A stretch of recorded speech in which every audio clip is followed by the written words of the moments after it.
बिस्मिल्लाहिर्रहमानिर्रहीम। अब हमने स्कैल्प वाला टॉपिक करना है, तो उसमें सबसे पहले इसका एक्सटेंड देख लेते हैं। तो एंटीरियरली हमारे पास जो है वो सुप्रा ऑर्बिटल मार्जिन होते हैं, ये जो नजर आ रहे हैं। फिर उसके बाद यहाँ से एक्सटेंड करती करती जो है यहाँ पर अगर देखें लेटरली जाता है तो हमारे सुपीरियर टेंपोरल लाइन होती है। यहाँ पर सुपीरियर टेंपोरल लाइन होती है, नीचे इंफीरियर टेंपोरल लाइन होती है। सुपीरियर टेंपोरल लाइन तक एक्सटेंड करता है लेटरली, और फिर उसके बाद पीछे हमारे पास एक्सटर्नल ऑसिपिटल प्रोट्यूबरेंस और जो सुपीरियर नकल लाइन होती है पोस्टीरियरली वहाँ तक एक्सटेंड करेगा। तो ये इसका एक्सटेंड हो गया। उसके बाद नेक्स्ट हम देख लेते हैं जी इसकी लेयर्स के बारे में। ठीक है, तो लेयर्स हमारे पास जो होती है ना, ये सारी 1 2 3 4 5 लेयर्स। ठीक है, तो निमोनिक इसका स्कैल्प SCALP, S इसकी जिसमें हमारे पास हेयर होते हैं। फिर उसके बाद C से हमारे पास कनेक्टिव टिश्यू या फिर उसको सुपरफिशियल फेशियल बोलते हैं। ठीक है, जो लेयर नंबर 2 होती है। ठीक है, इसके अंदर हमारे पास क्या होती है कि ब्लड वेसल्स होती है और नर्व्स वगैरह यहाँ पर प्रेजेंट होती है। और देखो यहाँ से इमेजरी वेन भी निकल रही है। ठीक है, और जो नीचे जाकर ड्यूरल वेनस साइनस जो ब्रेन है ना वहाँ पर जाएगी और कवर्नेस साइनस को ड्रेन करेगी, यहाँ से निकल रही है सेकंड लेयर से। फिर उसके बाद हमारे पास जो लेयर नंबर 3 होती है उसको हम बोलते हैं एपोनेरोसिस लेयर। ठीक है, और एपोनेरोसिस लेयर जो हो जाती है ना डीप हो जाती है सेंटर में जाके और फाइब्रस हो जाती है। ठीक है, तो यहाँ पर ना लेयर नंबर 3 में ना दो मसल होती है, एक ऑसिपिटल मसल और एक फ्रंटालिस। इन दोनों हम एज बोलते हैं ऑसिपिटल फ्रंटालिस मसल। इसकी दो वैल्यूज है, ऑसिपिटलिस फ्रंटालिस।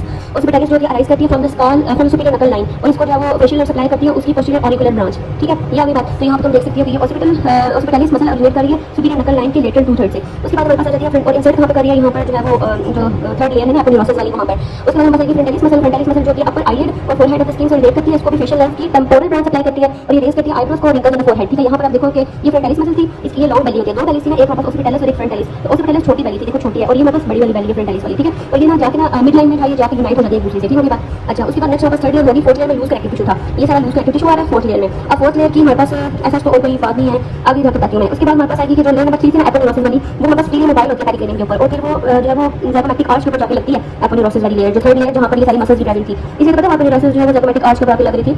उसके बाद नेक्स्ट हमारे पास connective tissue loose connective tissue की लेयर थी L, और फिर उसके बाद हमारे पास पेरिक्लेनियम है P। तो जो पेरिक्लेनियम और एपिक्लेनियम होती है वो कनेक्टेड होती है वाया सूजल लिगामेंट्स। ठीक है, यहाँ तक बातें सारी क्लियर हो गई है। फिर उसके बाद नेक्स्ट हम चलते हैं जी आर्टीरियल सप्लाई पे। ठीक है, तो आर्टीरियल सप्लाई सबसे पहले तो हमारे पास ये फ्रंट है, ये देखो ऑरिकल है, तो ये ऑरिकल फ्रंट ऑफ ऑरिकल और ये बिहाइंड ऑरिकल, ये दो सप्लाईज हैं। तो सबसे पहले ऑप्थेल्मिक आर्टरी, तो ऑप्थेल्मिक आर्टरी जो होती है ना वो हमारे पास ब्रांच होती है इंटरनल कैरोटिड आर्टरी की ब्रांच होती है, ये इंटरनल कैरोटिड आर्टरी की। ठीक है, और फिर यहाँ पर सुप्राट्रॉकियर और फिर सुप्राऑर्बिटल, ये सुप्राट्रॉकियर ब्रांच है जो कि ट्रोकिया जो सुपीरियर ऑब्लिक मसल का ट्रोकिया नहीं था वहाँ वाला वो वाला ट्रोकिया। ठीक है, ट्रोकिया ट्रोकियर आर्टरी और ये सुप्राऑर्बिटल आर्टरी, क्योंकि आगे ऑर्बिट है तो इसलिए सुप्राऑर्बिटल। ठीक है, यहाँ तक ये ऑरिकल से ऊपर तक ये सप्लाई करेंगे। फिर ऑरिकल के पीछे हमारे पास 3 है, वो एक्सटर्नल कैरोटिड आर्टरी की, ये इंटरनल कैरोटिड आर्टरी की ब्रांच, ऑप्थेल्मिक आर्टरी की ब्रांच थी, ये एक्सटर्नल कैरोटिड आर्टरी की ब्रांच है। कौन सी सुपरफिशियल टेंपोरल, ये भी ऑलरेडी हमने पढ़ा था फेस के मसल्स में। ठीक है, फिर उसके बाद पोस्टीरियर ऑरिकुलर आर्टरी है, ये ऑसिपिटल आर्टरी, ये ऑसिपिटल बोन है तो ऑसिपिटल आर्टरी, और ये ऑरिकल के पीछे तो पोस्टीरियर ऑरिकुलर। तो यहाँ पर ब्लड सप्लाई हो गई डन।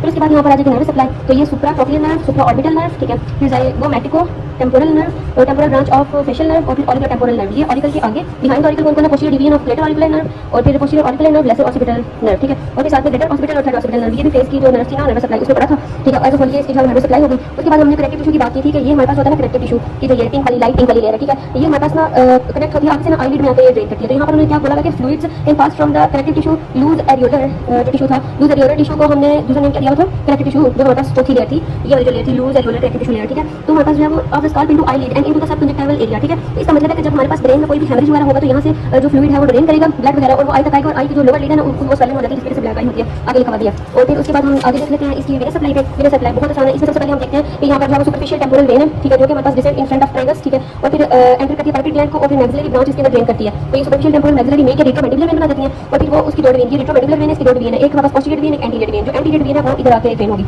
इसी तरह जो हमारे पास इसकी पोस्टीरियर वेन है वो ड्रेन करती है to the posterior auricular vein में। ठीक है, और फिर वो एक्सटर्नल जुगुलर वेन में जो ड्रेन करती है। पोस्टीरियर वेन और रेट्रोमेंडिबुलर वेन और पोस्टीरियर ऑरिकुलर वेन दोनों एक्सटर्नल जुगुलर वेन में, और फिर वो आगे से जाके सबक्लेनियन वेन में ड्रेन कर देती है। इसके अलावा हमारे पास सुप्राऑर्बिटल सुप्राट्रॉकियर वेन्स जो होती है वो एंगुलर वेन बनाती है मिलकर, एंगुलर वेन फेशियल वेन में जाके ड्रेन करती है, फेशियल वेन और साथ में anterior division of the retromandibular vein, ये कॉमन फेशियल वेन बना देती है, और जो कि आगे से इंटरनल जुगुलर वेन में ड्रेन करती है एज अ होल। ये होगी हमारे पास इसकी वेनस सप्लाई। फिर हमारे पास आ जाएगी यहाँ पर लिम्फेटिक ड्रेनेज, एंटीरियर स्कैल्प जो होती है ना anterior part of the scalp वो ड्रेन करता है, यहाँ पर पैराइटल ग्लैंड पड़ा है उसके अंदर, और प्री ऑरिकुलर लिम्फ नोड के अंदर। ठीक है, और जो posterior part of the scalp की जो लिम्फेटिक्स है वो ड्रेन करती है, तो posterior auricular lymph nodes mastoid node के पोस्टीरियर साइड के ऊपर है, और ऑसिपिटल नोड्स जो कि साइड के ऊपर है। ठीक है, ये भी डन हो गया।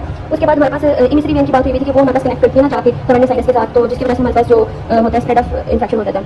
और वो डिवीजन होती है in front of auricle temporal branch of facial nerve को, और पोस्टीरियर ऑफ द ऑरिकल में posterior auricular branch of facial nerve. ठीक है, और वो जो होते हैं वो स्पेशल सिस्ट बन जाते हैं, स्पेशल सेंटर ज़्यादा होते हैं स्कैल्प के अंदर, वो क्यों बहुत ज़्यादा प्रोफीजर लीड करते हैं क्योंकि vessels are prevented from retracting by fibrous fascia.